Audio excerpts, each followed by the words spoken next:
বাংলাদেশকে সিরিজ জয়ের চ্যালেঞ্জ ছুড়ে দিয়েছে আমিরাত ক্রিকেট দল। বুধবার তৃতীয় টি-20 ম্যাচে টাইগারদের হারিয়ে 2-1 সিরিজ জয়ের লক্ষ্যের কথা জানিয়েছেন আমিরাত ক্রিকেট দলের অধিনায়ক মোহাম্মদ ওয়াসিম।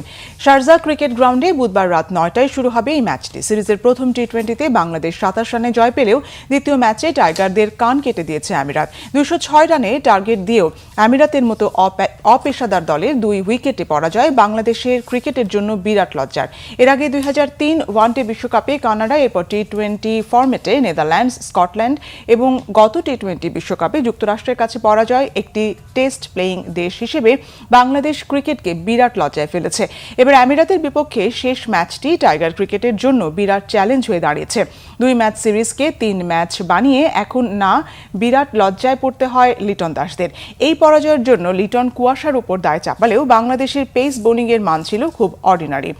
এই ম্যাচে দেশের দ্রুততম বোলার নাহিদ রানার টি-20 অভিষেক হলেও আমিরাতের মতো দলের বিপক্ষে তার 4 ওভারে 50 রান দিয়ে 2 উইকেট এবং তানজিম সাকিবের 4 ওভারে 55 রান দিয়ে 1 উইকেট খুব হতাশজনক বোলিং। নতুন pace bowling coach Shaun Tait পরিস্থিতি অনুযায়ী পেসারদের নেতৃত্বে দিতে ব্যর্থ হয়েছেন। তবে আমিরাতের অধিনায়ক মোহাম্মদ ওয়াসিমের কাছেই হেরেছে টাইগাররা। পাকিস্তানি বংশোদ্ভূত এই ক্রিকেটারের 42 বলে 5 ছক্কায় 82 রানের ইনিংসই ইতিহাস গড়া জয় এনে দেয় আমিরাতকে।